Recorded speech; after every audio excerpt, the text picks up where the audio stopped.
Incredible Centuries from Dawn to Decadence series, which we're doing in lieu of No Royal Road for probably a while. The more we've been accumulating readings on Decadence, we have to touch right-wing ones too, and blah, blah, blah, blah. But today, we're probably primarily going to focus on Samir Amin's 2018 article in the monthly review, Revolution or Decadence, which is world systems theory as third worldism. Samir Amin is a kind of joint figure for both. I would argue that Samir Amin probably is one of the few people who put some intellectual and Marxiological heft behind third world theory, particularly after the PRC, the People's Republic of China, abandoned it. I forgot when it's like the late 60s when they abandoned three worlds theory, or early 70s, somewhere in there, somewhere around the death of Lin Bao. So it's an interesting topic. Samir Amin is a key figure in that he was director of the Third World Forum in Dakar, Senegal. He was a supporter of the liberal side and the Egyptian revolution because he didn't like Islamists. That I think a lot of people today would find that interesting. I didn't know that until you told me last time, and I think it's very strange. Yeah, he did a whole book when he was arguing like a few Islamist sympathetic leftists in the 90s about how, Eurocentrism is a problem, but this idea of like indigenous organic traditions and Islam being the organic tradition of North Africa and the third world is kind of a joke. So it's an interesting thing to note because most of the people in the West don't know his internal politics in Africa. Like they know him from his writings in the monthly review and his association with Giovanni Arrighi and Emmanuel Wallerstein. So we can go into it. Like I said, you and I both wondered if this book was ever published. I still can't find it. It appears that he died before finishing it, so we will never get his full-fledged theory here. One thing I will find interesting, I did find interesting, I'm time challenged today, and then I'll hand it over to you guys, is that this article really lays out how much his form of world systems third worldism departs from Marx, while also claiming to be to holding the tradition, but in that vague, like vulgar Lukashian way of like wherever the revolution is, there is Marxism, regardless of what the content of the revolution actually is. It's similar to like the attempt by Jay Sakai to redefine proletariat and nation. So a lot more rigorous than Jay Sakai's attempt to do that. Jay Sakai basically argues the indigenous peoples of America were a nation because reasons. Yeah. Which when I point out, like, go over Stalin's criteria for nationhood and then go over the indigenous peoples, like, it just doesn't apply. And I don't say that to actually like shit on decolonial struggles. I don't think it's that simple. I think it's actually a fundamentally misreading to like treat those groups as nations, because nation itself is a European concept. So it reminds me of Silvia Federici's misuse of the term proletariat to discuss the peasantry in the Middle Ages. Yeah, or Christopher Lasch calling sharecroppers proletarians, which was also weird. Sharecroppers are... It's a little bit more understandable, sharecroppers, but sharecroppers to me are on the spectrum of transition from peasantry into agrarian labor. Like, sharecroppers are almost serfs, except for that compulsory element. Everything else about it, they're basically free tenants, essentially, of like Like the medieval free tenant is the closest thing that exists to a sharecropper. But yeah, it's certainly not proletarian. It's also the case that what we think of as peasantry is fairly limited and too static compared to what the peasantry has been in any one country, let alone between countries. So the concept is very fuzzy for a reason. And I don't think you can simplify it to be like proletariat is a really specific kind of category. And that's actually one of the clarifying things that capital formation has done for the world. It's just the existence of peasantry is just of a different order, of a different right form of social being. One of my arguments when we get to Varn's theory of decadence, which is probably somewhat unique, is that the proletariat in the West, actually the proletariat in most of the world, I wouldn't just say the West,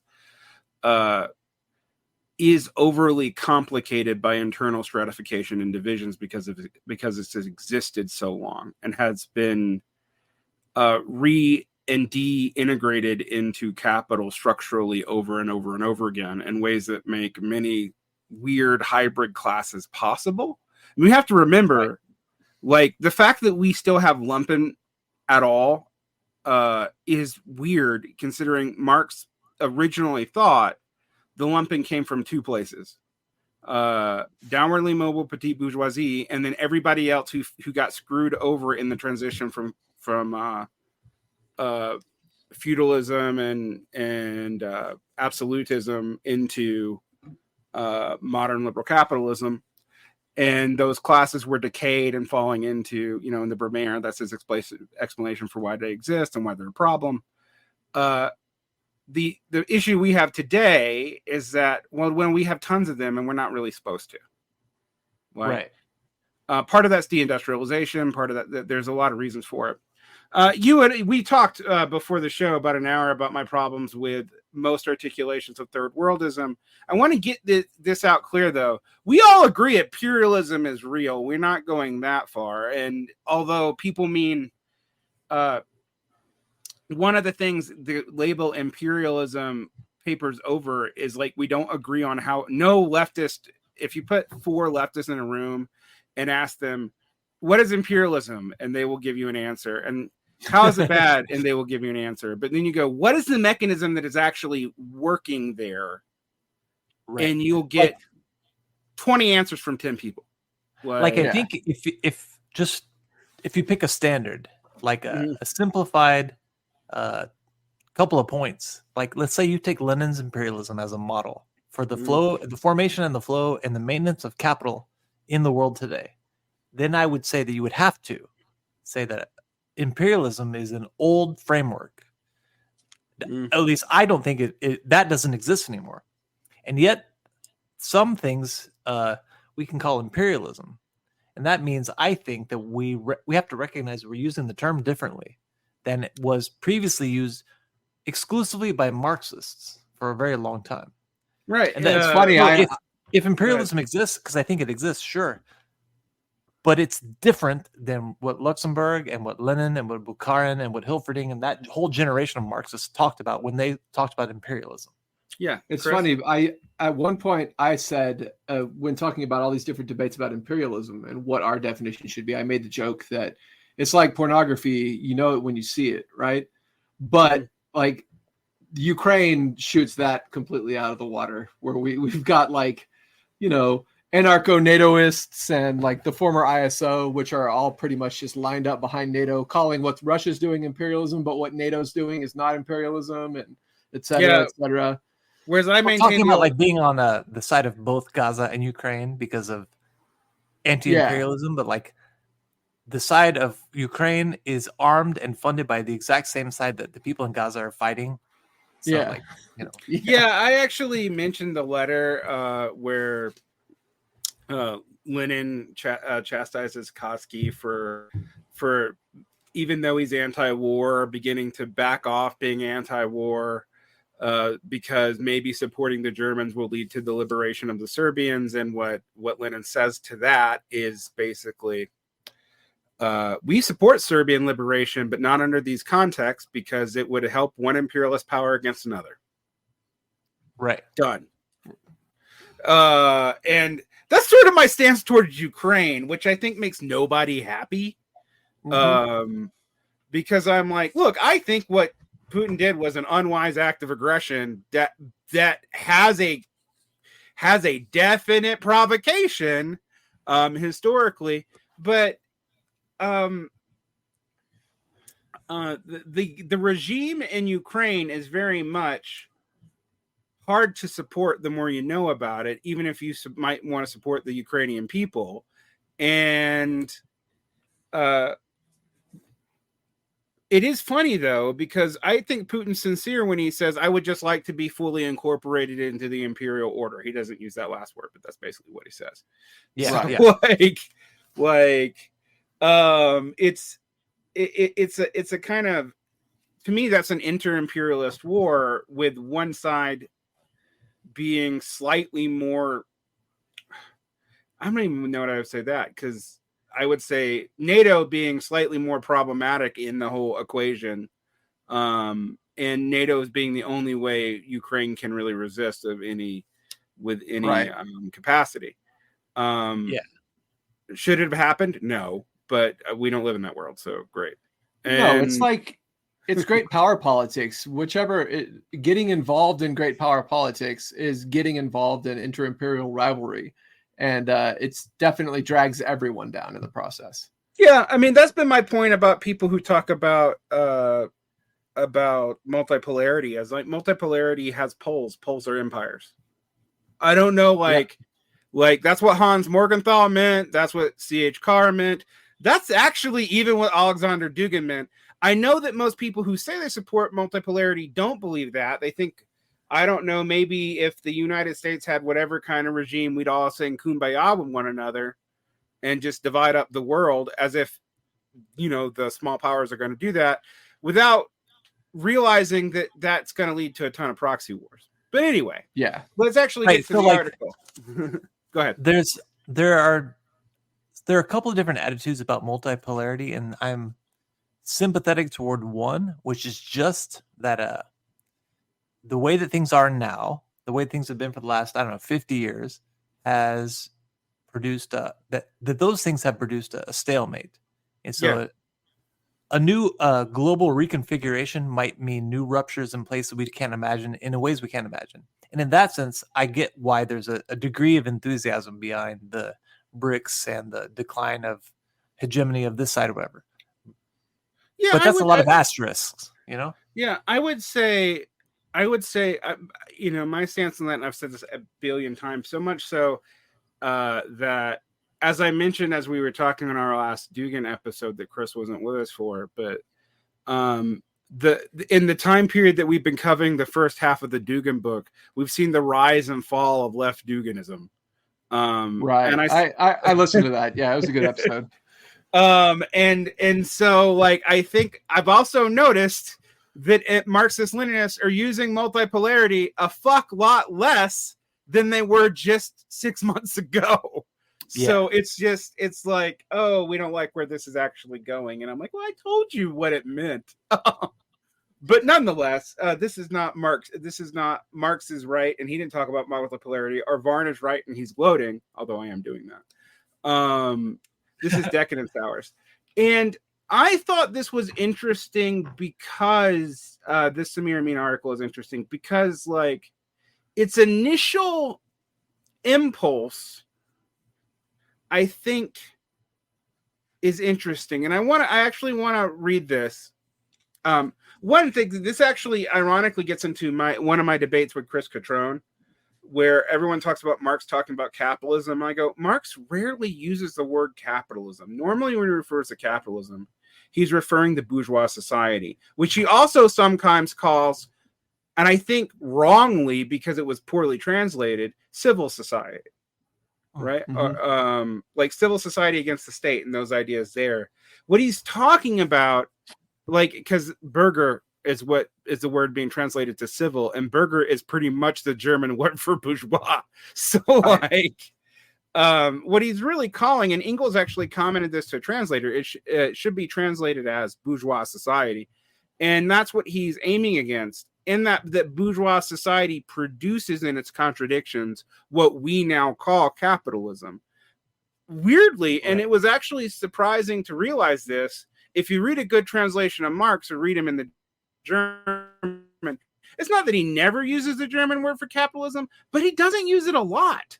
Like it doesn't come up a lot. I'm not even sure, like barely at all. The other thing I'll say is that while we have some clarity on proletariat versus peasants, I will point out, though, we still have the problem that Marx never actually defined proletariat, which is what all these people seize on. Yeah. Because when he gets to defining the proletariat and Capital Volume 3, he stops. He just he never goes back to it. It's never finished. And I think part of why that is because if you go through theories of surplus value or even parts of Capital about productivity, he kind of gets stuck on whether or not productivity should be a marker of the proletariat. Right. A lot of people, they think it should be, but it leads to weird arguments. Like, for example, the biggest, most stupid one is baristas aren't productive, even though they literally serve a commodity to you. It's a physical commodity of which they make and give you. Like, right.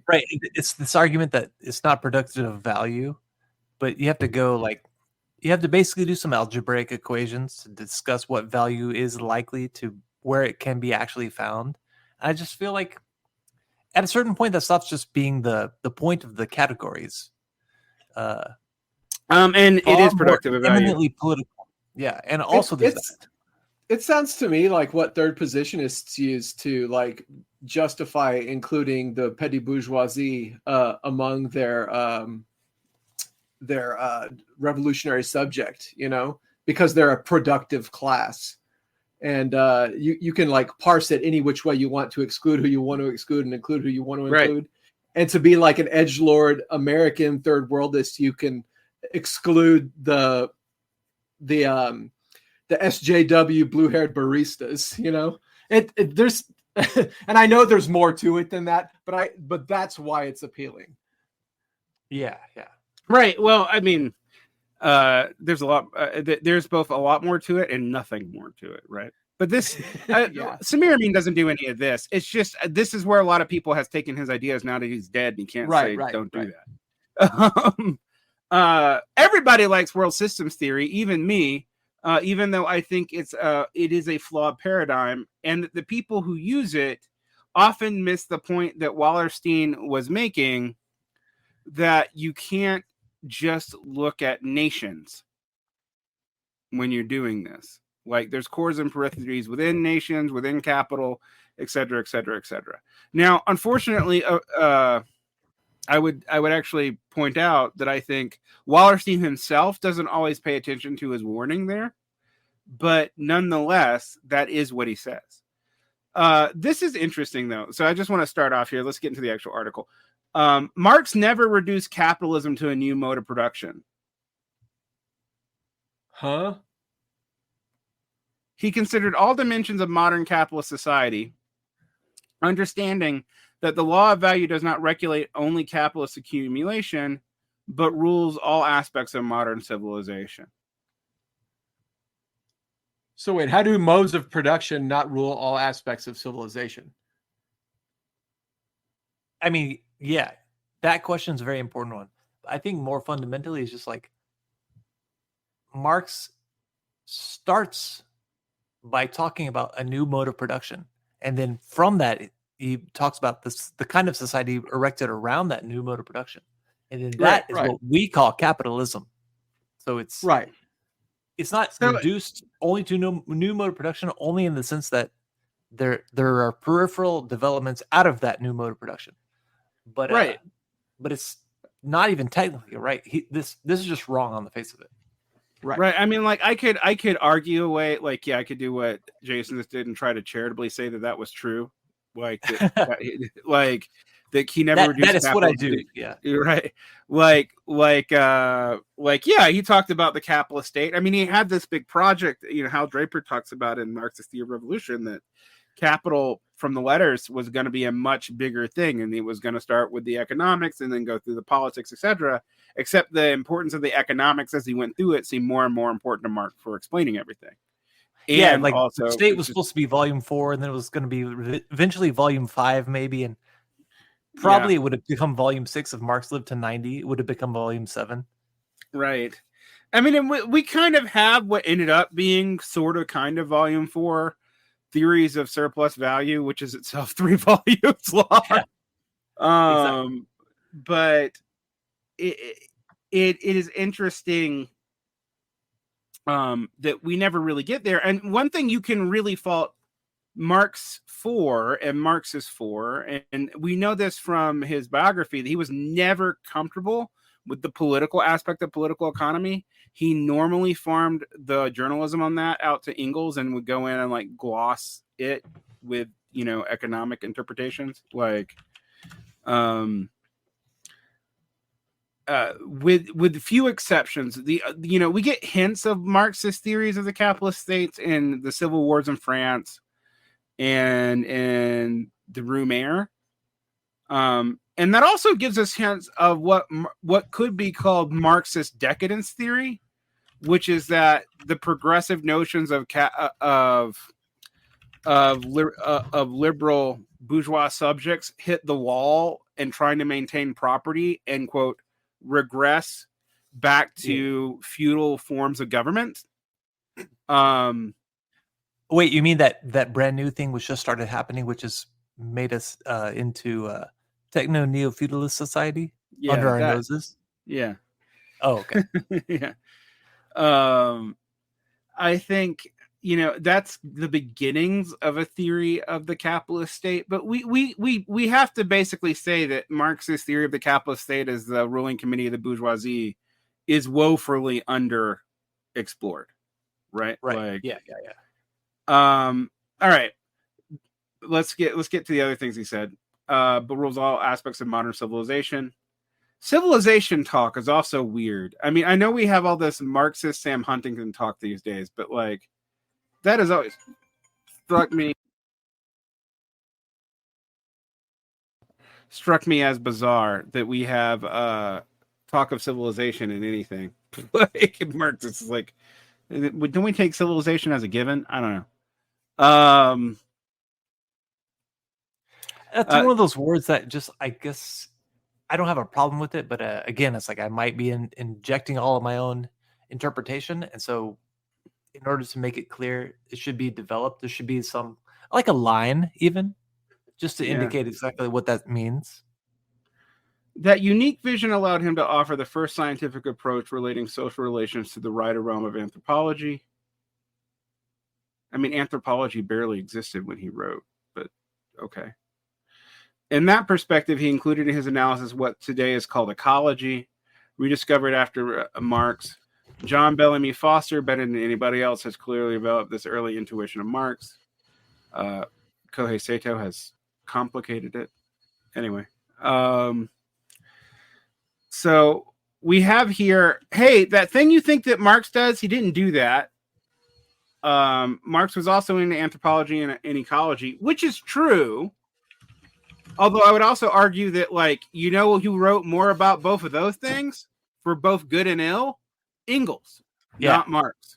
Like, Marx was only interested in those things very peripherally, in the sense that because there's a new mode of production, which is still unfolding, and because there is a new form of class society being crystallized around it in order to strengthen it and to preserve it. Questions of like anthropology and ecology, which are peripheral to the thing which is peripheral to the thing which is central to Marx, which Amin says he didn't do. Right. Yeah.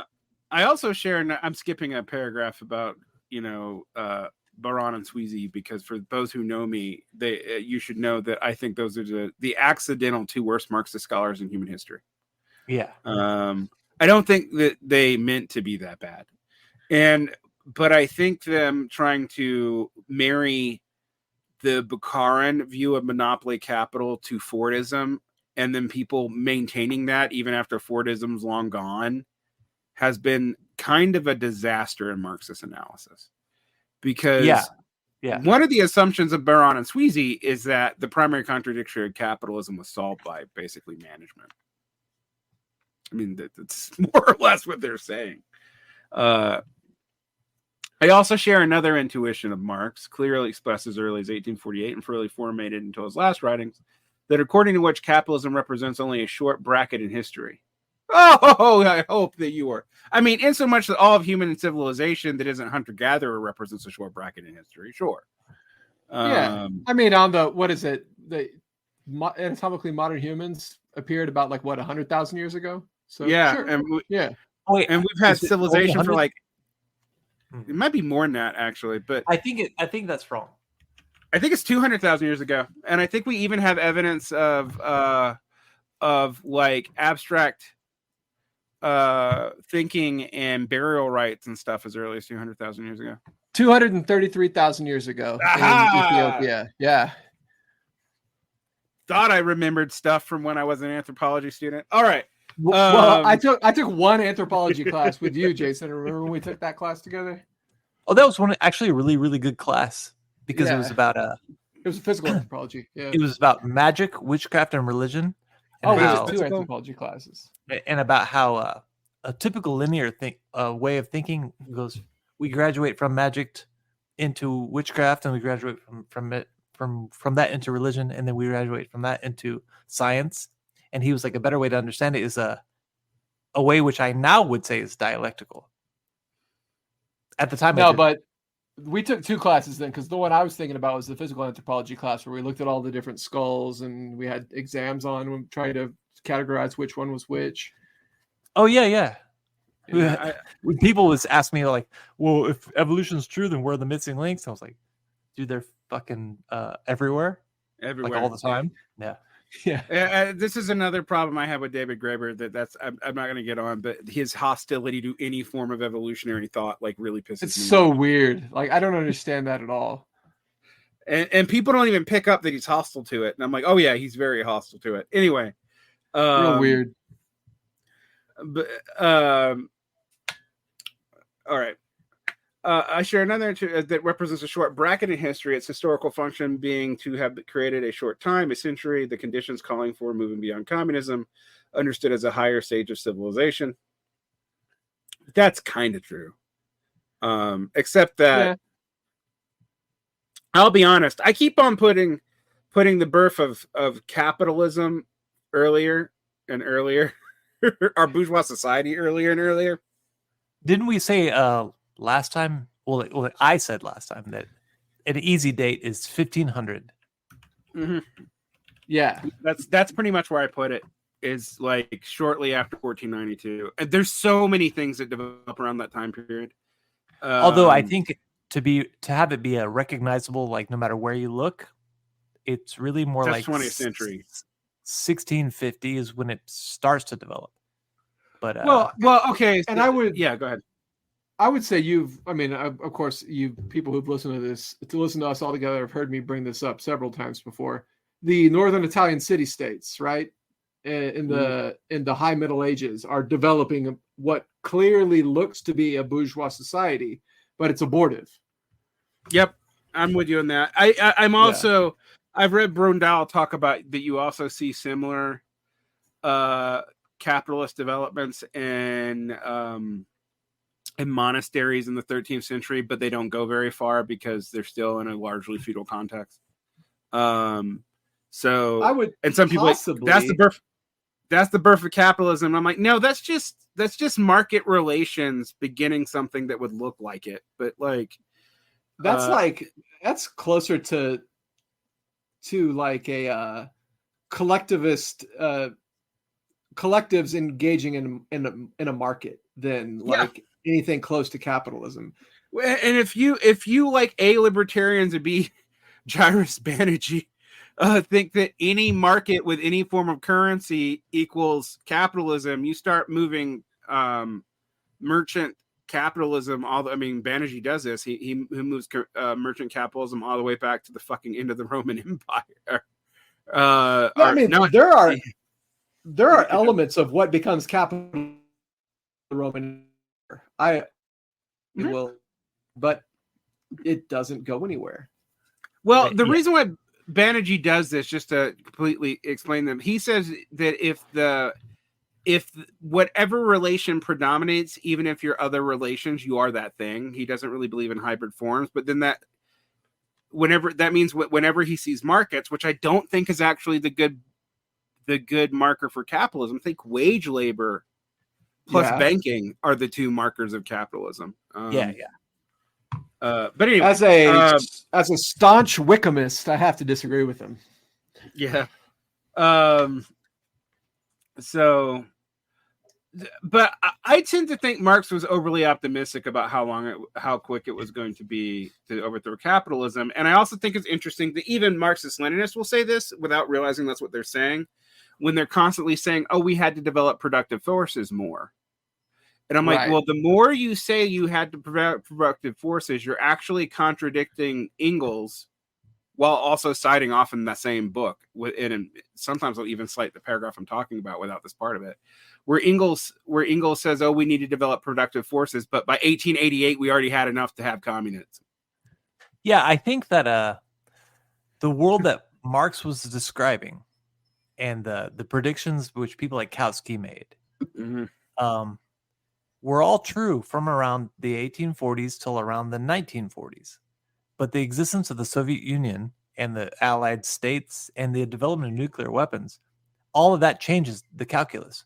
And so if what Marx was talking about is inevitable, was inevitable. And it did happen. And then it didn't happen. And then it started to change, and nothing else afterward can be said to be the same, whatever. We have to change our political calculus when conditions in the world changes. And I think the 1917 revolution is a world historic event, and that means that the world before it is different than the world after it. Well, I mean, it is funny because he say when you meet people like who will argue that we already exist post-capitalism, and they'll find Engels in 1844 writing about Owenites and Fourierists in America as proof of the efficacy of communism. And then acting as if that's what communism means to later Engels and Marx post the manifesto, which is really funny because then they're like, then you're saying that they already thought America was a communist society in 1844, which is kind of a ridiculous claim. Well, right. And also like the Owenites and the Fourierists, like at the furthest, the last remnants of the last expression of that kind of experimental attitude was like the Great Depression. And really, it's more like the First World War. So, like, if that's proof of something about communism, then what we have is proof that communism fails. All right, so let's get into what he thinks decadence is. I'm just going to read a whole fucking section. The workers' and socialist movement has sustained itself on the vision of a series of revolutions beginning in the advanced capitalist countries. From the criticism which Marx and Friedrich Engels made of programs of the German social democracy to the conclusions derived from Bolshevism from the experience of the Russian Revolution, the workers and socialist movements had never conceived of the transition to socialism on a world scale in any other way. However, over the past 70 years, the transformation of the world has taken other paths. The perspective of revolution has disappeared from the horizons of the advanced West, where socialist revolutions have been limited to the periphery of the system. My answer to you is, why have there been no more socialist revolutions since 1970 that have been successful, if that's true?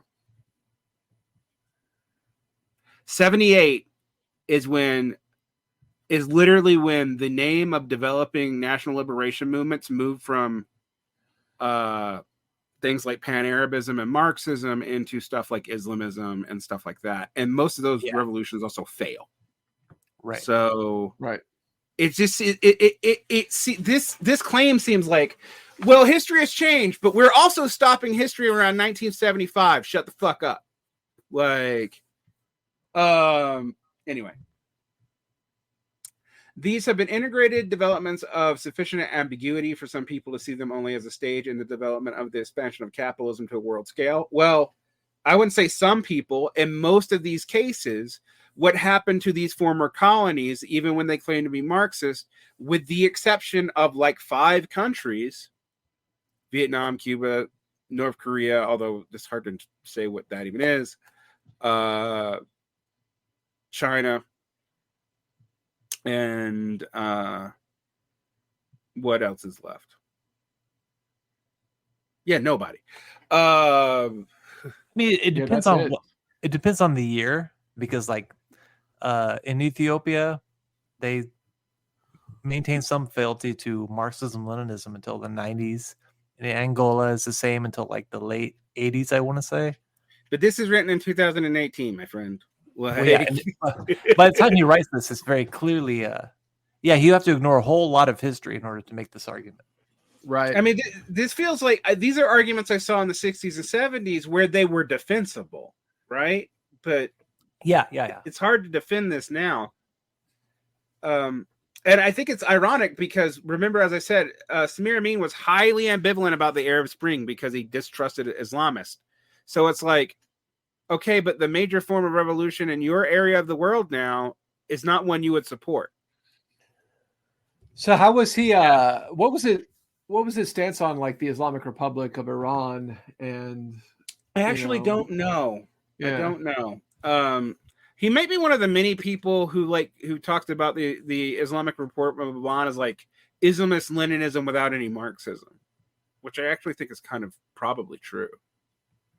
At one point, sure. Yeah, I don't think it's true now, but I think it was true. No. I think it was true from like and I mean this because the other societies I can think that did Leninism without Marxism, so they copied Leninist sales structures and developmental plans, but remained completely capitalist. The National Action Party of Singapore. I mean, this is another example. This is another example of the reason why I think that our inability to properly reckon with the neoliberal restructuring of the world economy in the 1970s has been like fundamental to our miscalculations of everything else. Because there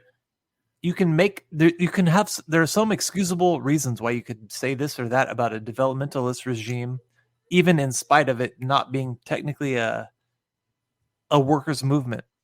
But like, it's kind of statified and it's kind of allied to the socialist world and whatever. You can make that case for a while.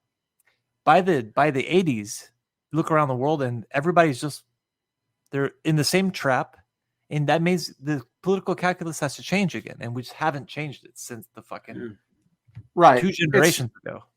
It's sort of like ML's talking about Assad like he's his father, right? Right. And Syria like it was the Syria of the 1970s and 80s. Instead of the Syria which participated in the Gulf War on the American side. Right.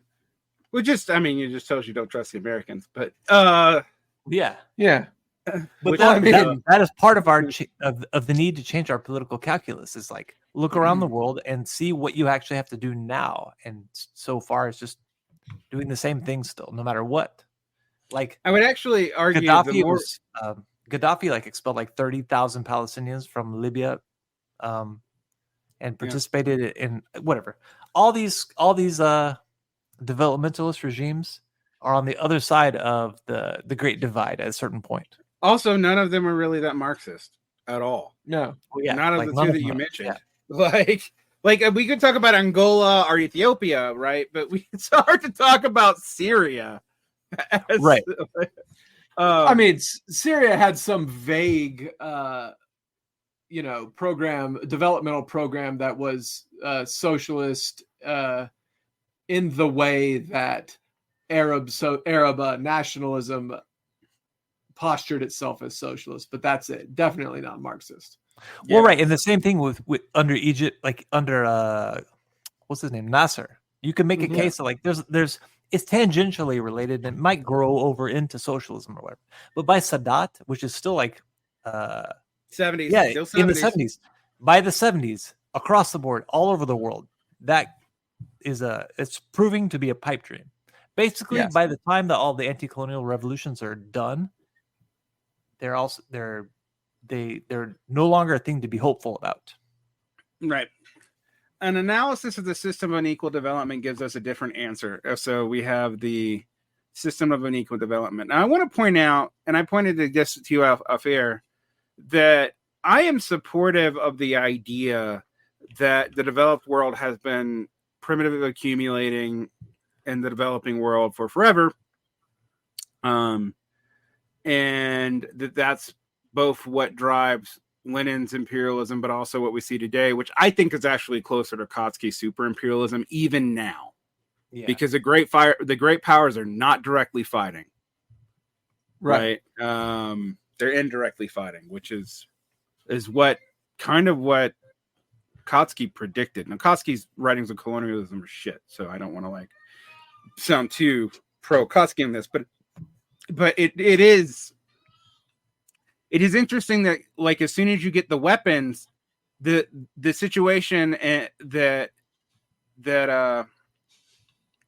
Lenin was creating, and Lenin was combining Hobson's liberal theory of imperialism with Bukharin's theory, and it's close to Bukharin's. It's not exactly the same, and it solves two problems, which is the tendency of Reddit to profit the fall, and the tendency towards monopolization and the accumulation of capital and organic composition. Those things seem like contradictions in capitalism because they are.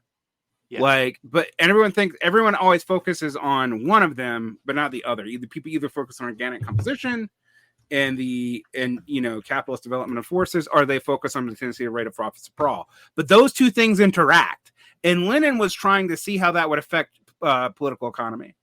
The problem that you have, though, is people read that text as if it is true for all time. Right. Yeah. Which is weird. Sort of the problem with all of Lenin's texts and Marx's, etc. Trotsky. Yeah. Well, you encounter people who say they quote what is to be done. They're like, well, that's why you have to do this, and what is to be done, it says this. It's like Lenin argued that what is to be done is outdated by 1907. Yeah. Sorry, Larsley. Anyway,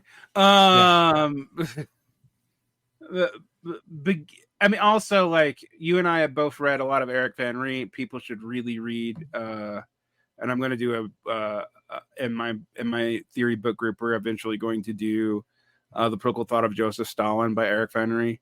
But it makes it very clear that one of the problems when you have Kamenev fighting Trotsky, fighting Stalin, fighting Bukharin, is they're all legitimately siding Lenin. Yeah, because Lenin changes his fucking mind. And they're all trying to erase that Lenin changed his mind all the time. Right. What's funny is Lenin's inability to be pegged as having a singular line of thought is one of the things which marks him out as a genius. And it's actually funny that by virtue of trying to prove that he's a genius by sticking to one kind of thought versus the other, they kind of not just misuse Lenin, but they make Lenin seem very wooden and very static and very much the opposite of a genius. Yeah. Right. I mean, it's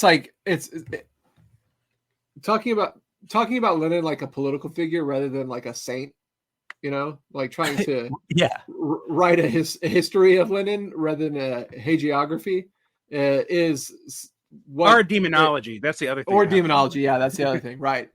Right. I mean, that's what I encounter whenever I see someone who's not talking about Saint Lenin. Is not some weird trot. Usually, because ML's only recently started writing books again in English.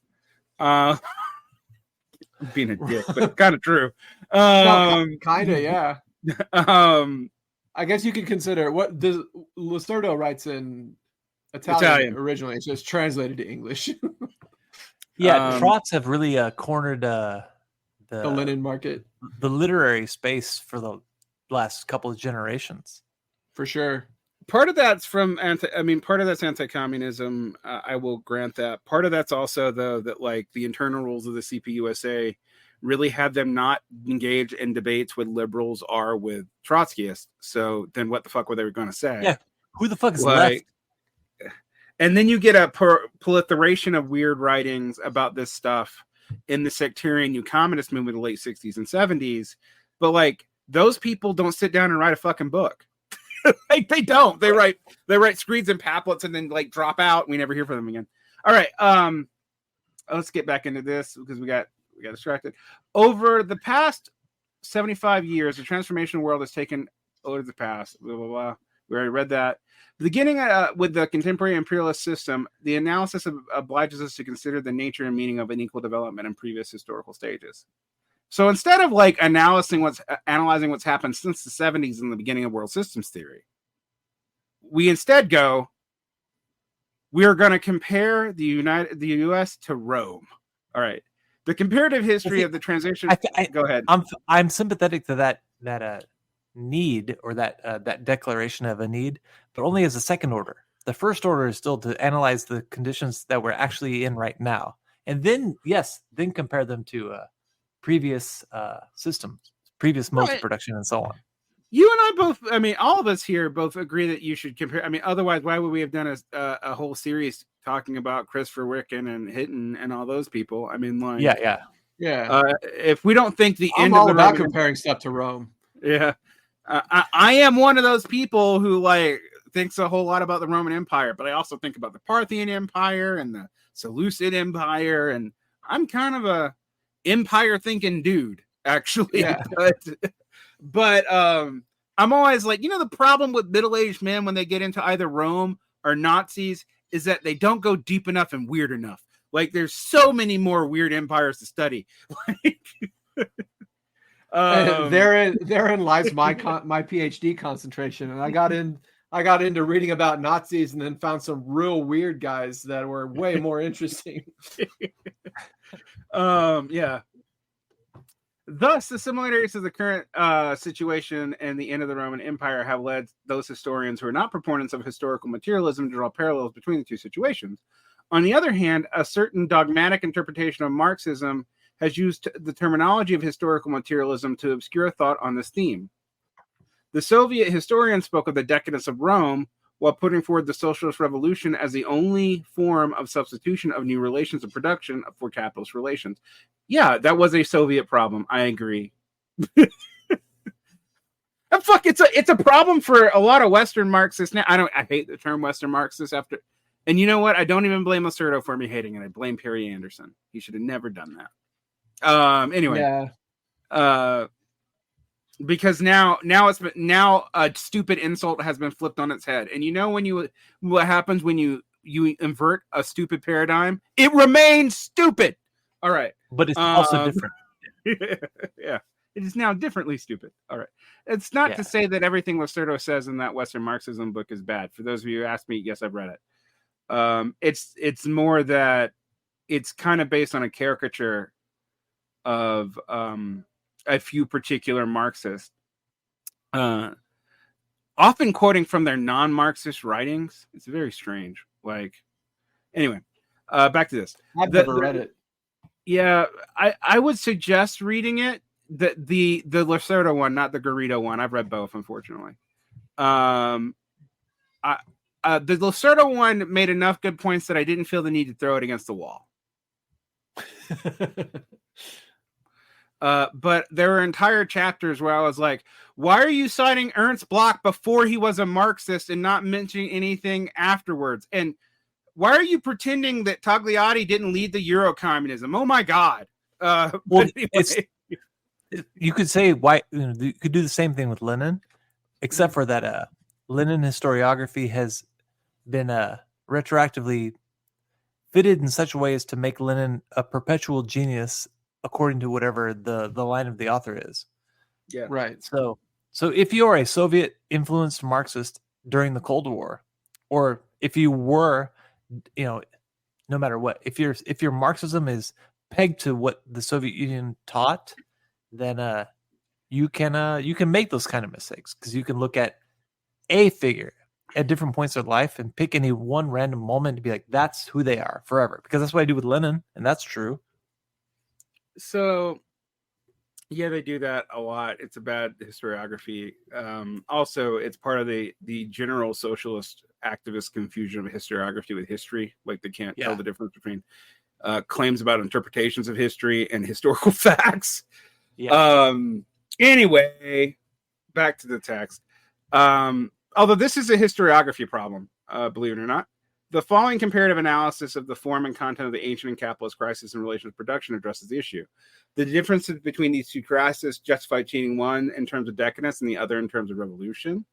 My central argument is that the definite parallel exists between the two crises. In both cases, the system is in crisis because the centralization of the surplus it organized is excessive. I think that's true. Okay, that's true. Fair enough. Yeah. That is, and that's not but see, that's not a critique of capitalism. That's just a critique of hegemony. Right. And I think people miss the difference. That is in advance of the relations of productions that underlie it. Okay, so this is where he tries to make it a critique of capitalism. Thus, the development of the productive forces in the periphery of the system necessitates the breakup of the system and the substitution of a decentralized system for collecting and utilizing surplus. Okay, so that's the central thesis here. Which I don't have a problem with. Like, I know that you hate this line of reasoning, and I don't hate it. With asterisks, I kind of get something out of it. But as a meta critique of hegemony, I don't hate that. We'll get to what I hate. That's not actually it. As a meta critique of the breakup of the system, I do think the system's going to break up. Sure. But I don't think that's going to just look like the developing countries all of a sudden flipping and they become the core of the world because reasons. Right. I mean, I think that's insane. It's just totally ludicrous. Yeah. I remember reading through the. Go ahead. I'm sorry. I remember reading through the beginning of this and wondering how the hell this has anything to do with decadence theory. It really doesn't. None of it does. Except that he's basically arguing. He's trying to argue, I think, that Marxism was right about the 19th century if the revolutions had popped off. Mm-hmm. But since they didn't, partly because of the pressures of imperialism, this is me like fixing the argument. The capitalist system has gone decadent, as has any revolutionary potential in it, because they're all in that system. But somehow the periphery and China, which doesn't have anything to do with the periphery.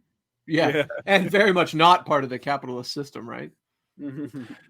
Well, right, and even bracketing that argument, which is pretty central, but even bracketing that off, like, what the peripheral nations are where?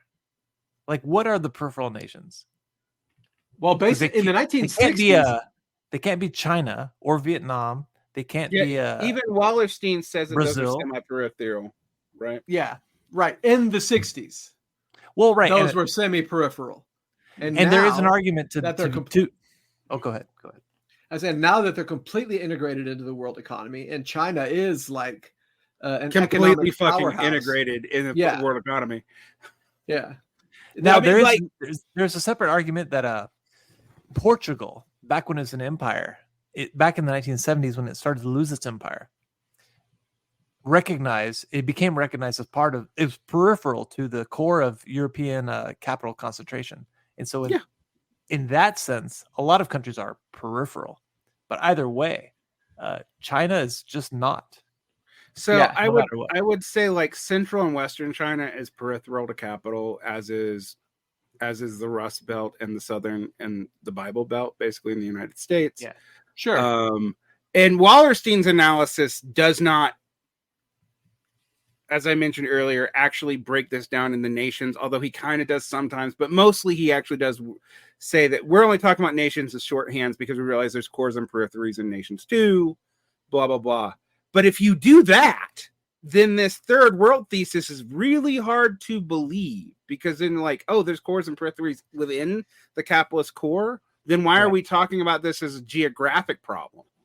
That's the reason why I think that third worldism is only kind of applicable in an imperialist framework in which a nation acts as there's a national capital and there's a national army that's designed to break open barriers to suck from the periphery back to the core for the benefit of the national capital.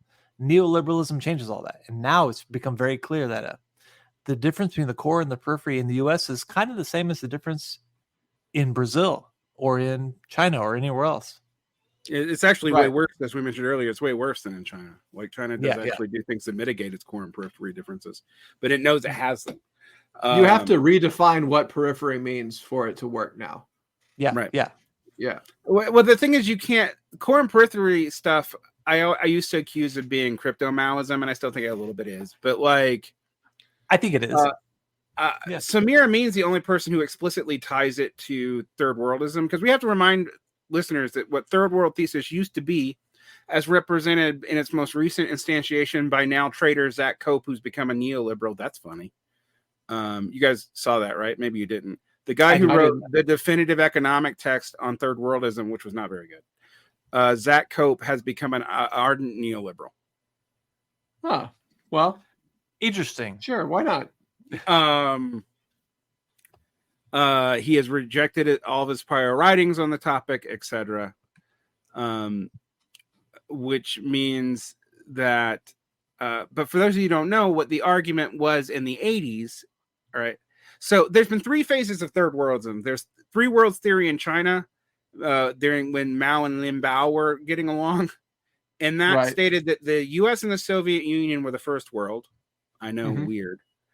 Europe was the second world because it was contested territory, and the non-aligned movement was the third. These were political categories, not developmental categories, exactly. Right. The shift, according to J. Mafwad Paul, and I know I'm mispronouncing his middle name. It's indigenous, and I don't know how to say it. But his book, Continuity and Rupture, actually, I think, honestly argued that Maoism, as we knew it, developed in the early 80s after the fall of the New Communist Movement, and they picked up three worlds theory and they said, okay, well, the Western proletariat is not exploited because of super profits from the imperial core, and the developmental proletariat is hyper exploited. A lot of scholars, including Charlie Post, point out that if you look at productivity rates and profits from productivity rates, that's not true.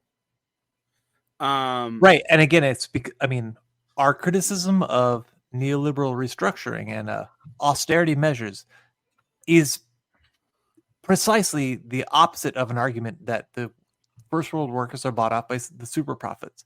You can't be living under austerity and also be the beneficiary of the things which you are not getting because of austerity. Right. Which the reason why this all starts to fall apart and a lot of third worldists move to world systems theory to justify their thinking, as I mentioned, world systems theory is vague on whether or not the problem is exploitation, hyper-exploitation of the workers in the third world, or extraction. They don't talk about class relations in core periphery stuff. They don't. Right. It's mostly developmental, levels of development in world systems theory. So it gets you out of the disprovable claim. Now, I can go into like John Smith's discussion of imperialism, where he talks about how when we talk about the difference in productivity, that's real, but it's because of legal arbitrage and force. I think a lot of those arguments are actually correct, but that still does not mean that the first world proletariat is unexploited while the third world is hyper exploited. What that means is nation states are doing extractive trade. Yes. So you are dealing with two interrelated but not entirely the same systems, and the third world just want to flatten them out. It's also, the whole primary and secondary contradiction thing, which is a weird thing because there's none of that in Hegel or there's no like primary there's no numbering of contradictions. Like contradictions don't work like that in Hegel and early Marx. They only work like that for Mao because of a political calculus. Right. If there's a series of contradictions, which one deserves our attention most? That's all it's saying. And I don't even agree with that. There's a shift. There's a slide from Mao's let's say realpolitik all the way over to this is how objectively the world is on a scientific basis. It's like those are two different kinds of argument. Well, Mao was incredibly opportunist in his application of a universality to his realpolitik. Yeah, and, yeah. And I think it was a net negative for the world communist movement.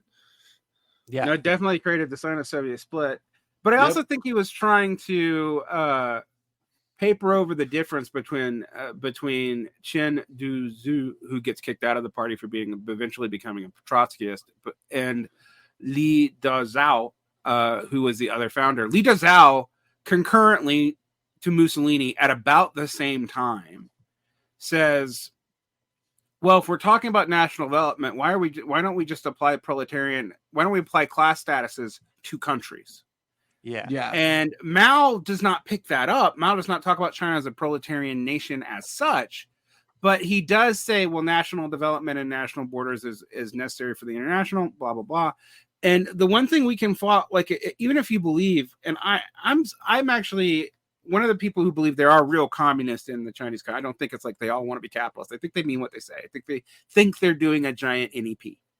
Sure. I don't know how they're going to get out of it, but I think they think they can. My answer, however, though, is what Mao's point about the primary and secondary contradiction being a political calculus was also an explicit attempt to justify including, just like the Kuomintang had done priorly, Chinese capitalist in the spectrum of the party.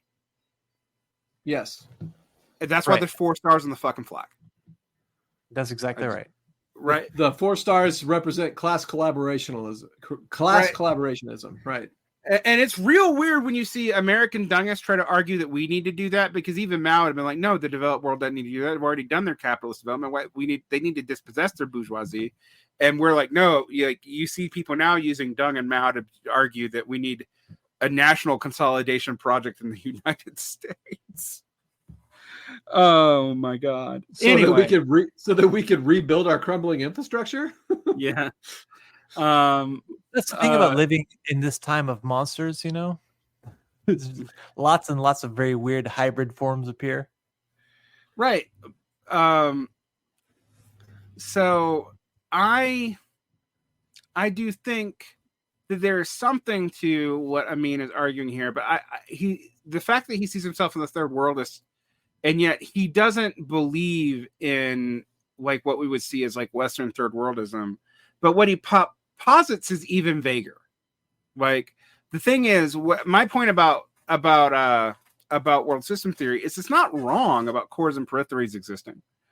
And it's not wrong about uneven development being necessary for capital, because the tension between organic capital composition and interclass bourgeois conflict leads to the necessity between globalization on one hand and capitalism has always been fucking global, people.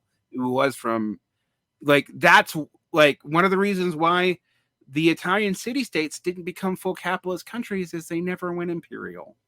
I mean, that's part of the reason why I pegged the dawn of a new era of what becomes recognized in retrospect as the bourgeois era is the 1500s, because it's when capital becomes global. Right.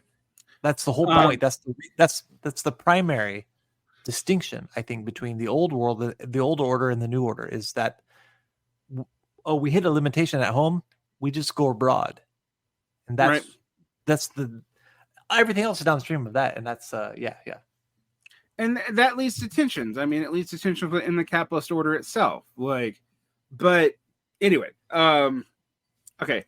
The most commonly accepted thesis within historical materialism is the succession of 3 modes of production: the slave mode, the feudal mode, and the capitalist mode. We all know, even I agree with Samir Amin, that this is way, way, way vulgar. In this framework, the decadence of Rome would be the only expression of the transition from slavery to serfdom. Although, as you and I have both talked about, it's hard to know when a slave becomes a serf, even in the fucking language that was used.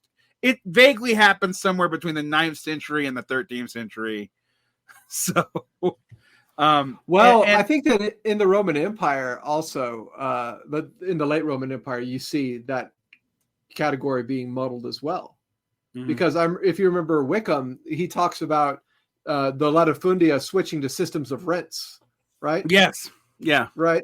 And then, so in that transition to switching over to a system of rents, you've got bound laborers becoming free laborers who are contractually obligated to stay on their land. So it's sort of a semi-serfdom. And that still doesn't take into account the continuing condition of slaves in the centers of the city. In like, if you can be a slave who would be an artisan in a different mode of production, but in one which allows for slavery formally, doesn't go away until the whole empire goes away. So let me tell you another problem with Samir Amin. While I'm actually sympathetic to one of the things he talks about the various absolutist empires, like in the China, the Islamicate ones, etc. Mm-hmm. And I think he has a point about just calling that Asiatic despotism as flattening. Right. One thing I will say though is he doesn't seem to mention this does other damage to the modes, because slavery is essential to some of those absolutist empires and not others, including the caliphates. Right. So I mean, that's why he talks about an extractive mode of production rather than a slave mode of production. Right. Or no, he talks about a tributary mode of production. He talks about a tributary mode of production, because then you don't have to focus. Like, slaves can still exist, but we're just not going to deal with that like at all. Right, and that sort of papers over the difference between feudal society and slave society. Yeah, because both I are think that's the tributary point. modes. I think that's the point. He's trying to basically bring them together. And in some ways, I think it does a lot of work. It's intellectually kind of an interesting, it's useful. And in other ways, it makes new problems where the old problems didn't exist. So it takes the problems and moves it over to, it creates the same amount of problems, though. I mean, yeah, go ahead. I was going to say it papers over the class conflict that arises under feudalism that's not possible under slave society. All right. Yeah. We're down. I consider the formulation to the Western centered in its generalization of the specific characteristics of history of the West and its rejection of the history of other peoples and all particularities. I actually do think that's a fair criticism of Marx's writing of the Asiatic mode of productions, is that he doesn't touch non-Western society in any serious way until the fucking ethnological notebooks. Like, he does touch it. Like, he writes about the Taiping Rebellion, and we have to remind ourselves, just to remind people, more people died in the fucking Taiping Rebellion than died in World War I. Yeah.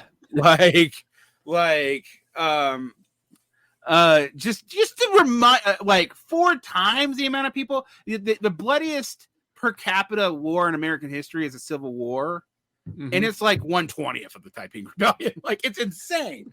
But anyway, and so I don't say that like Marx and Engels didn't think about stuff outside of Europe. They did, but they didn't. I mean, Marx didn't write about it seriously until really late. Like, and often when he write about it, he did a very poor job.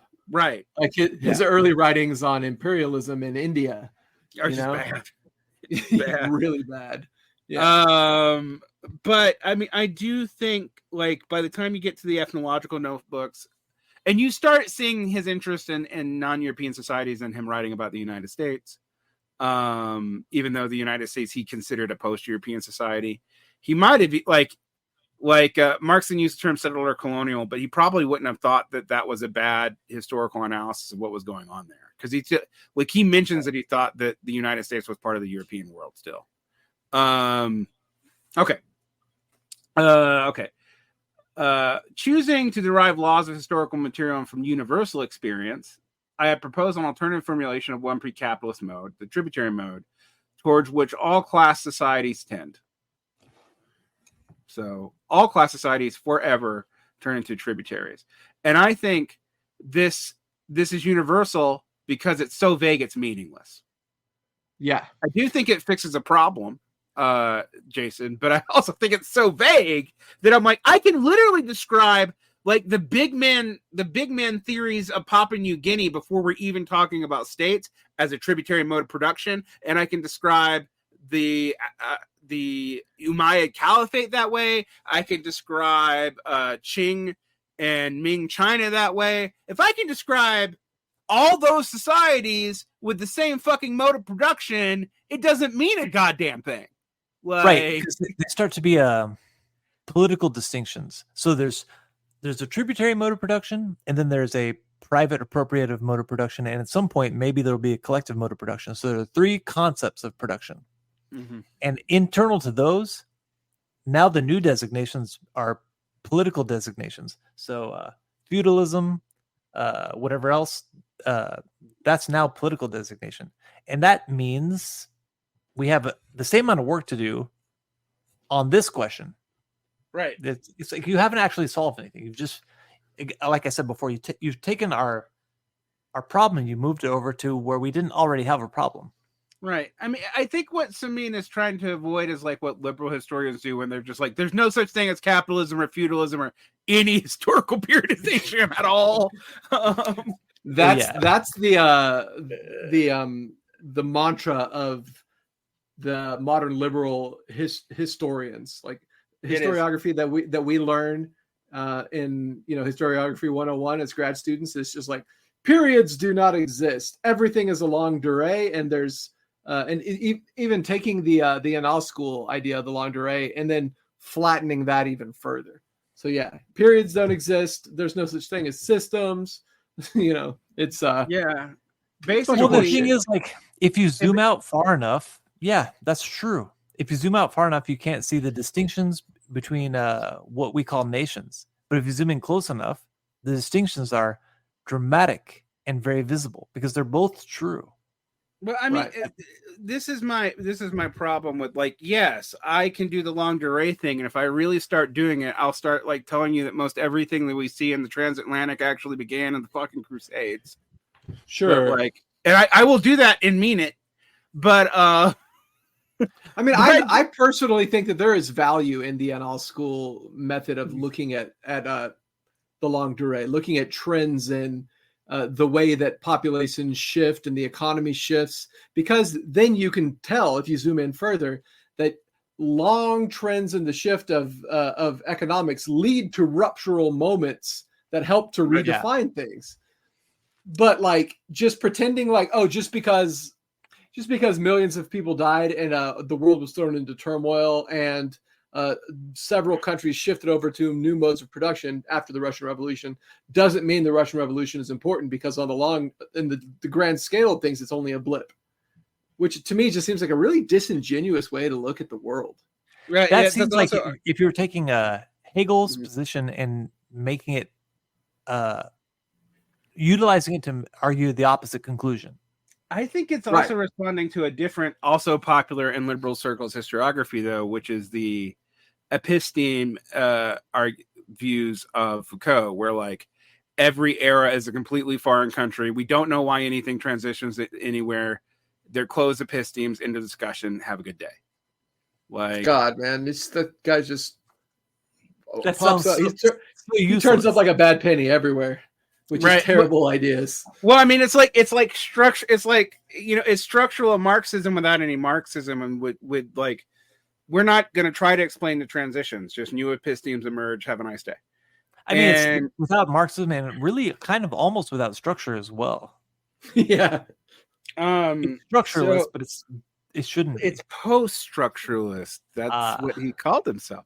All right. So power is like everywhere, man. So, I mean, the interesting thing is it makes history incomprehensible, which, of course, historians don't like, even though that's a popular mode, too. So now we're in this weird, like, yes, Graeber does this, and Dugan does this, and so many people do it. Like, guilds are like public interest groups. Yeah, they are like public interest groups, but the scale and function of what they do is different.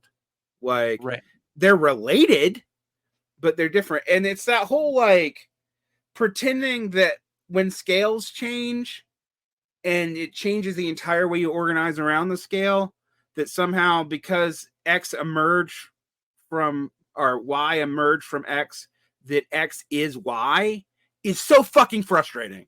And it's super dominant right now. Why do you think that is? Because the questions of hard demarcations are hard, and there aren't, and what we would all say is there aren't really, like, there is no, and this is different from Marx, but you and I and probably Chris would agree that there's not a specific moment where I can say this is when the world became capitalist. It was over a long period, and it emerged over time. Just like when we talk about like the end of late antiquity and the beginning of the Middle Ages, which itself has all kinds of weird Christian teleological notions in it, but nonetheless, we can see that there's a long transition period after the Roman Empire into what we might call feudal and manorial political organization in Europe, right? Right. Yeah. And it's tied into decadence patterns. It's tied into overlapping law codes. It's tied into a bunch of things. Well, it's kind of like if you took a color wheel, it's like there's like 4 colors, and you zoom in close enough to where all you see are the gradations between how one shade eventually becomes another shade, and the distance between the two is the closer you zoom in, the less is clear. And at a certain point, you could say, "Oh, there's no such thing as color. It's all the same." It's like that's true, but also doesn't tell you anything. Right. And it's hard to explain stuff like, I mean, even a liberal like Thomas Piketty, I mean, some of this is based off of speculative research, would talk about like crop yields and productivity and be able to prove there's a massive difference in productivity between the capital and non-capitalist world. And then people go, oh, but that difference is really just industrial society. What the fuck do you think we mean by capitalism, you dipshit? You just renamed it to avoid the question. There's a lot of that happening. Yeah. I mean, that's sort of the, I had a friend of mine one day who was like, why do we need to have multiple different theories of like oppression that further just narrow down the question to a more and more and more specific type of oppression for every single theory? I was like, well, so we can avoid talking about like systemic oppression, right? It's so we can, it's like, and that's sort of the watchword of liberal academia right now. The other watchword, like, how can we hyper focus? It's both hyper focus and then the opposite, which is the Abraham X. Kendi.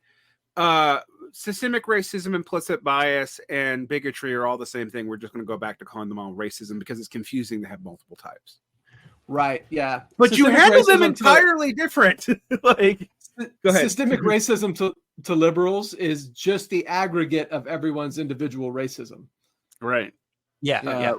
Which is like just fucking wrong. I can teach 10th graders the difference when I talk about, all I have to do is talk about wealth accumulation over time. And even 10th graders would get it. Like, like it's not hard. And yet somehow our liberal friends make this all mystified. And you're right. What you see is both trends. You either see complete demarcations where there's no continuity whatsoever. And we have micro oppressions and this, that, and the other. Or we're talking about it in such broad terms that everything is everything else. All right. Anyway. Right. And I think Amin is dangerously close to that, frankly. All right. The hypothesis views the establishment and subsequent disgeneration of Rome as a premature attempt at a tributary construction. Wasn't Rome already tributary? That's the thing. Yes. I might be very confused by this claim. Always. From beginning to end, always tributary. It's tributary that you fucking literally paying tribute. The level of development of productive forces did not require a tributary centralization on the scale of the Roman Empire. What? Like this is asserted at such an abstract level that I'm not even sure what it means. Nor am I. The first abortive attempt was followed by a forced transition through the feudal fragmentation, on the basis of which centralization was once again restored within the framework of absolutist monarchies of the West. So, I mean, that's kind of true in that you have complex societies emerge again. You go from, and Joseph Tainter puts this clearly when he talks about one of the things that you can tell about complex societies in the beginnings of states and the end of just like lordship is you start talking about in territorial terms But if you want to look, and it goes back and forth, but he talks about like, when it happens when a king moves from the king of the Franks to the king of France. Right. Which is true. I mean, that's a very, like, when you start moving from a king of specific peoples to a, which are not territorially bound, you're a leader of these peoples who speak the same language, et cetera, and then move into being able to demarcate yourself with those peoples being tied to a geography. Yes, that is a complex society. Okay. But this idea that Rome hadn't developed the productive forces that required tributary centralization, I guess this is actually a backdoor, like, look, Africa was more developed than Europe, although, again, the Roman Empire was fucking all over. There was more of the Roman Empire in Africa than there was in Europe, but anyway. Yeah. My whole rant when everyone's like, everybody's like, the Western world begins with the Roman Empire. I'm like, funny, because the Roman Empire kind of overlaps with the Islamicate world, like, even more. But anyway, sure. And also it existed in what we would consider the East, right? For like 1,000 years after the collapse of the Western portion. Right. The Western portion is just the part that fell first. This first abortive attempt was followed by a forced transition through feudal fragmentation, on the basis of which centralization was once again restored within the framework of the absolutist monarchies of the West. He tries to go through 1,000 years of history in a sentence. Yeah. That's so broad that it doesn't work. Right. Right. Only did then the mode of production of the West approach the complete tributary model. So he's saying that we didn't have tributary societies until the West could compete with the Islamicate and Chinese empires. I mean, he's not saying that, but that's what he's saying. Yes, he actually does eventually say it. It was, furthermore, only the beginning stage that the previous levels of development of productive forces in the West attained that of the complete tributary mode of Imperial China. This is doubtless no coincidence. Of course, we're going to pretend that Imperial China was one state for that long, which it wasn't. How many different Chinese empires are there? Like, yeah, I don't know. I don't know my Chinese history, but I know there's at least half a dozen more than there are versions of the Roman Empire. Yeah, I don't know my Chinese history before the 19th century. Sure. Yeah. I actually know early Chinese history, and then I jump ahead to the Qing. It's like boot, and I don't know anything until like around the 1750s. I know a lot. I do know, for example, Korean history, and I can tell you that knowing Korean history reminds me that Chinese territorial claims have moved all over the map, right? Yeah. Like during those time periods. My knowledge of history is very Eurocentric. Yep. I do want to say this. I mean, it's a point I don't really want to. I mean, whatever. I think there's some justification for talking about the West as a concept as being rooted in Rome. Although it's very important to recognize that it did not exist until after Rome did not exist. Okay. I'll buy that. I think the concept of the West is what comes out of the collapse of Rome and is almost exclusively identified, embodied in the church, the Catholic Church that held it together. Well, so really, the West is Christendom. It's Charlemagne. It's Charlemagne's empire. It's Christendom. But that also would include the Eastern Roman Empire. The West and Europe become synonymous for a reason. And they are because of Rome, but they have nothing. Rome had nothing to do with it, even though they're entirely because of Rome. It's just like an imagined community, man. Right. So to go into this more while I talk about the fucking Crusades so much, actually not on my show, I just do it in real life, is that the West as we know it is a concept that emerges with the fall of Byzantium. Right. And it goes back to Rome for its legitimacy because Rome no longer exists in any form. Mm-hmm. And I mean, it kind of sort of nominally exists in the Holy Roman Empire, but it doesn't exist in anybody's hearts, although it exists in everybody's minds. Right. Everybody wants to bring back the Roman Empire. So, I mean, I get there is a direct relationship between Rome and the West, but it's a post facto construction. Right. It's an animating concept more than like a political reality. Yeah. Which is the way a lot of these things work. I mean, this is all. I'm going to say something super controversial. This is also true for China. Like China as a consistent polity, not as a consistent ethnic group. It's been a consistent ethnic group for 6,000 years, but as a consistent policy is a reverse myth. Yeah. Right. That's like Germany, Italy, right? Yeah, that's the big national project was to fool you into thinking they existed prior to the 19th century. Like, with the exception of the first ones, which was France and England, and they got on national myth consolidations as early as fucking Milton. So, English and French national, their national conception is very much based on conflict between one another. Right. Like the 100 Years' War is where English and French national concept is solidified. Right. I don't think I'm not prepared to agree entirely that it's all to convince you that it was always the case. I think that there's some Bauer on us. Well, yeah, there are definitely some arguments to be made that there are all kinds of proto-nations which eventually consolidate themselves into nations. The myth is that they are the same thing. Right. Well, this is what I'm saying. Like, yes, they're like. That's why I use it in modern English. We use the term ethnicity to clarify this out because we also use nation for things that aren't nations. Sure. Like we talk about the U.S. nation. It's not a nation. Like the myth is that the Bretons, the Occitans, the Burgundians, and the French are all the same thing. Right. Right. And they were not. And this is the other thing that they are now. Right. But you see the problems with this when you look at the peripheries of those national ideas. So Italy gets a little bit sticky when you look at Sicily. Right.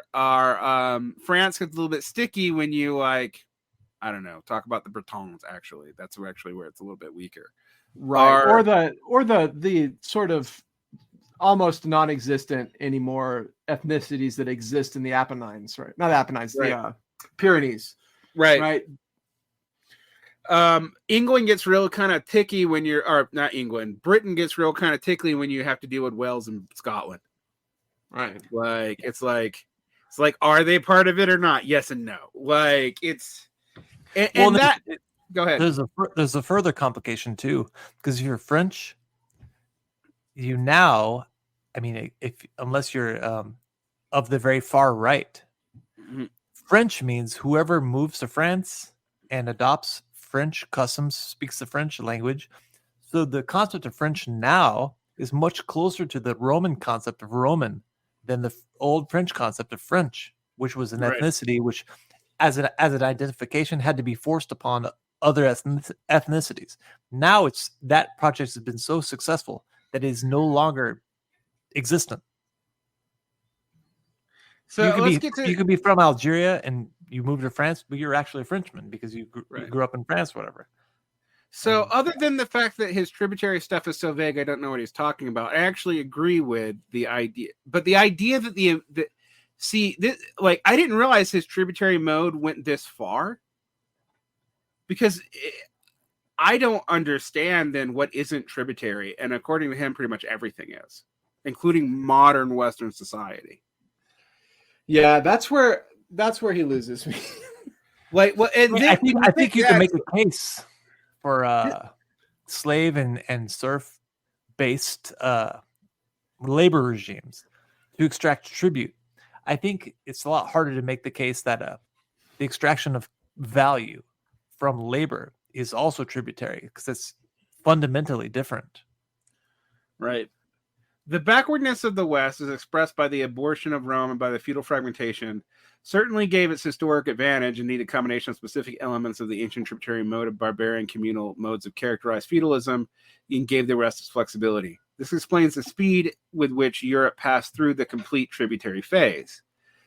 quickly surpassing the level of development of the productive forces of the West, which it overtook, and passing on to capitalism. Okay, so he doesn't think capitalism is tributary. It was very unclear from the way he was writing that. This flexibility and speed contrasted with the relative rigid and slow evolution of complete tributary modes of the Orient. Basically, the Oriental, to use a racist term that I guess I accidentally used, but the Asian societies and the African societies were so developed and so complex they couldn't move very fast. Okay, I think that's somewhat true, actually, but again, and thus he creates the ability to pass to capitalism quickly to the consolidation into basically the absolutist period of liberal development. And again, that's kind of true. Yeah. I don't know. It's more complicated than that, but whatever. This is what I don't know what the tributary modes are actually doing when you're saying that like everything in the world works this way except for capitalism. But he says that capitalism devolves into a tributary mode, though. Yeah, eventually we get there. So basically, he's a neo-feudalist, except we don't believe in feudalism; we believe in tributarianism. So he's a neo-tributarianist. All right. See our series on Morozov. The idea that capitalism devolves into tributary is a way, I think, maybe not consciously. I don't want to cast that aspersion, but it's very unconsciously a way of removing the locus of history itself from the class struggle to, let's say, national struggle instead, which is very convenient if you are a third worldist. Yeah. And also our class collaborationist of any variety, honestly. Yeah. Like fascists can easily pick this up. I mean, this is it's way not saying more... it's fascist people, but there's exactly. But fascists can easily pick this up. Third worldism and proletarian nationalism rhyme, Right. Yeah. Well, so yeah. I also want to say I have to add this little asterisk, this caveat, is that when I tilt at third worldism in this way, in all its varieties, I also am somehow excluding Kevin from this because he's not here. And listeners will just know that I like to say Kevin is a third worldist, and then he gets on and we talk about other things. At some point, we'll have to talk about Kevin and third worldism, but not today. Yeah. That you can do that on your show. We'll ambush him and we'll all fight. It'll be a good show. All right. The contemporary imperialist system is also a system of centralization of surplus on the world scale. That was true until 1968. I just want to point that out. And in 68, there was 2 points of centralization, and the other was communist. And they weren't centralizing through imperialism, despite what liberals tell you. Because they spent more on their peripheries than they took in. All right. But they needed the exact opposite of what is called imperialism. Yeah. Exactly. The centralization operates on the fundamental laws of capitalist mode and in its conditions of its domination over pre-capitalist modes of the subject periphery. So this is very different from Wallerstein in that Wallerstein talks about peripheries within the capitalist countries. Amin, even though they were supposedly they were allies, Amin says that their peripheries are pre-capitalist, and I'm like, bullshit. A lot of this like just straight up bullshit. I have formulated the law of accumulation of capital on the world scale as a form of expression of the law of value operating on the scale. Well, I'm also going to point out he uses law of value in the Stalin mode explicitly, not in the way Marx writes about it. I'm not going to get into the differences there, but there are differences. The imperialist system for the centralization of value is characterized by the acceleration of accumulation and by the development of productive forces in the center of the system, while the periphery and these later are held back and deformed. I think that's true, actually. I would agree with that as a description of what's going on. Development and underdevelopment are 2 sides of the same coin. Absolutely. Okay, skip ahead. In the periphery, the socialist transition is not distinct from national liberation. Bullshit. Why did so many of the decolonial revolutions did not go socialist at all? I mean, this to me just is wishful thinking. This is wish casting. Yeah, this is pretending it's 1970 and we don't know what happens in the 80s, 90s, and aughts. Yep. But he's writing this in 2018. This is essentially what the ML position on Russia and not the ML, ML. The most vulgar version of this position is taken by some MLs. And it's their position on Russia versus Ukraine, Assad versus everyone, the Islamic State of Iran versus, Israel, is that because they're at odds with the West, they are a vehicle for socialism. But the weird thing about this to me is that, according to this, they should want these national liberation movements should want to be cut off from the capitalist world market, right? Mm-hmm. But almost all these groups, they don't cut themselves off; they get cut off. Who's leading decoupling in the world today? Is it China or the West? It's the West. Who started the tariffs wars with China? Us or them? Us. Well, right, and according to China, it's the West. Right. So it means that this does, even to the people in these countries, what Amin thinks they should do is not obvious to most of them until they're forced to do it. And sometimes, like in the case of Russia today, that leads to the development of industries that they avoided developing in the past. In other cases, there are real limits to it, but it consolidates national identities. See Iran. Iran has major production limits that it's hitting. Mm-hmm. And would love to be able to reintegrate with more than 3 parts of the world market. But so here's the thing: when we talk about national liberation, almost all socialists agree that it would be a good in some cases. Almost all cases, even really. Yeah. Well, it gets complicated when we talk about whether the Catalans and the Scottish should be free from whatever. I want the Scots to be free from the UK just because it would really, really piss off the most annoying English people in the world. Yeah, I mean, I want that too, but it's not because of any Marxist reasons. Not at all. It's because I have Scottish historical ties to Scotland, and I have this vague distrust of the English. But anyway, blood memory of hatred of the English. For me, it's the Munich conference, right? Right. It's going to be at least another 300 or 400 years before that memory subsides. Yeah. Did we just wrap up section 3? Yeah, let's go on. Because it really I was about to say I have to dip out. I don't know if we're going to keep going. No, I think we're going to stop here. I've just finished this and we'll stop with this last statement. All right. It has become clear that the later is impossible under local bourgeois leadership, and thus the democratic stage is in process of uninterrupted revolution by stages led by peasants and workers' masses. This fusion of the goals of national liberation and socialism engenders in its turn a series of new problems that we must evaluate, like why it never fully goes socialist most of the time. It seems like a big fucking problem for your thesis. For the emphasis shifts from one aspect to another, due to which real movements of society alternates between progress and regression, ambivalences and alienation, and particularly in its nationalist forms. Here again, we can make comparisons with the attitude of barbarians towards the Roman Empire. So basically, to get to the decadence part of this, and this will be the last thing, and we will we'll pick this back up and end it, and then get on to the off-healing piece, and then we'll start with our next set of decadence readings. And I think we might do this for a year, guys, because I'm actually thinking we can easily have a year of readings and just quit absolutely, because we get tired of talking about the same thing. But I do want to move on to the conservative decadence theory, though. I think that is going to be interesting. Yeah. So what he seemed, just so we go into the next episode, we can finish this and move on to the Fibun critique of the ICC. And I guess we have to talk about the ICC's position as well. That's the International Communist Current, not the International Court of Criminal Justice.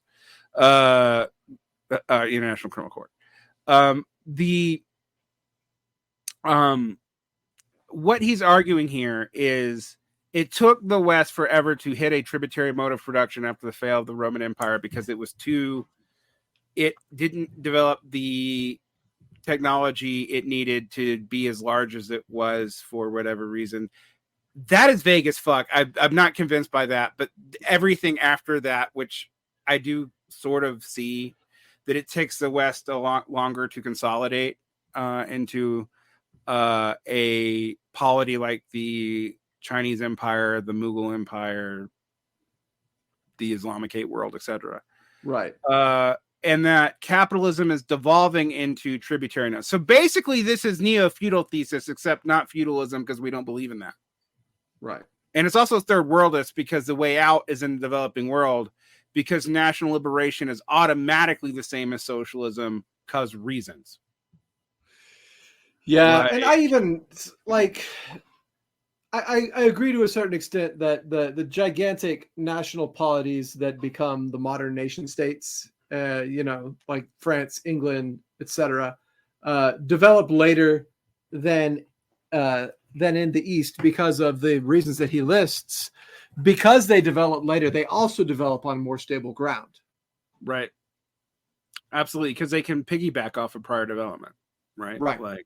Whereas the Mughal Empire, the Islamic world, the Ottoman Empire, even the Chinese empires, all crumble because of the lack of foundation that exists there. That's like there's a centrifugal force that just pulls it apart, right? Right. Although I would say one of the interesting things that Amin doesn't deal with is that the Islamicate empires are partially based on Roman power. Yes. The Ottoman Empire. The Ottoman Empire starts off as the Sultanate of Rum, right? Right. Yes. Yeah. Of Rome. Rum in Arabic or Turkish. I don't remember what language that. Whatever Rum is, it's the Islamic variant of Rome. I think it's in Arabic, even though they didn't speak Arabic, but that's probably the word they used. Sure.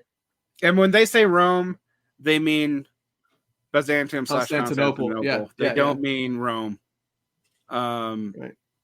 Which actually came up during the ISIS shit and the attempt to reestablish a caliphate.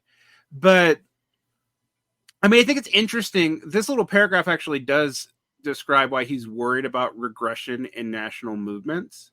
Mm-hmm. That's why he's worried about Islamism.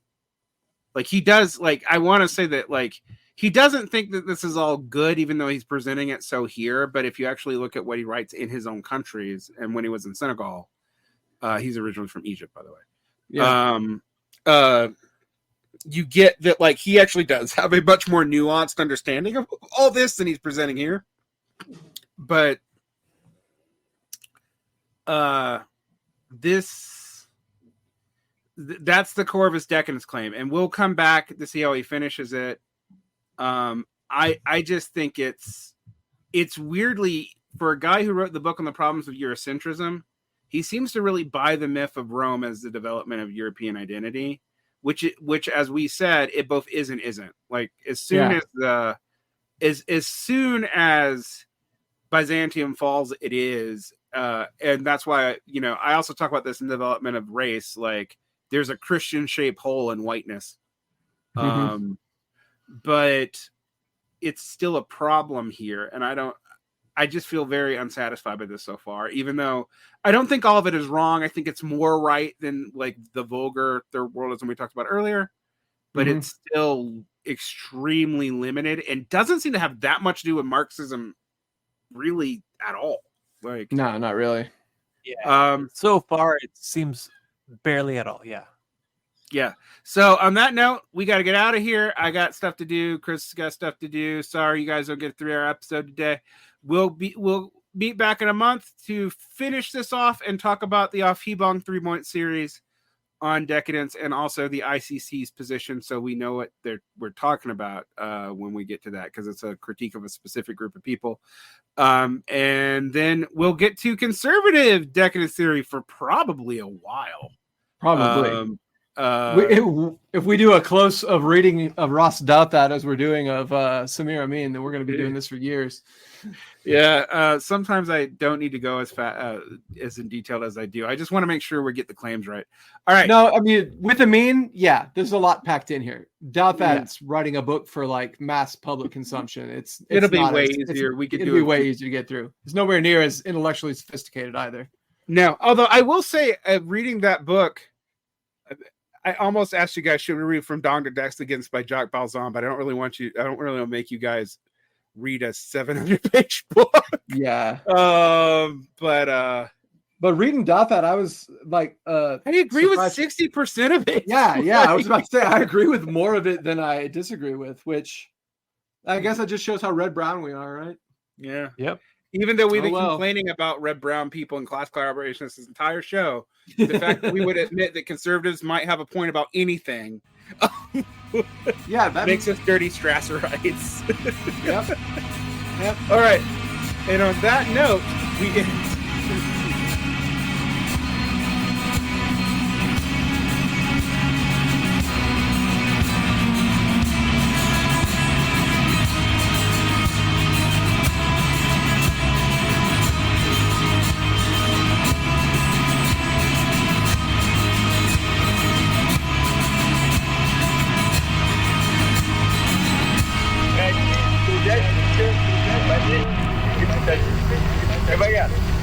Рабочие и крестьяне не смогут развести знак. Без нас некому будет установить порядок, определить работу, тянуть труду.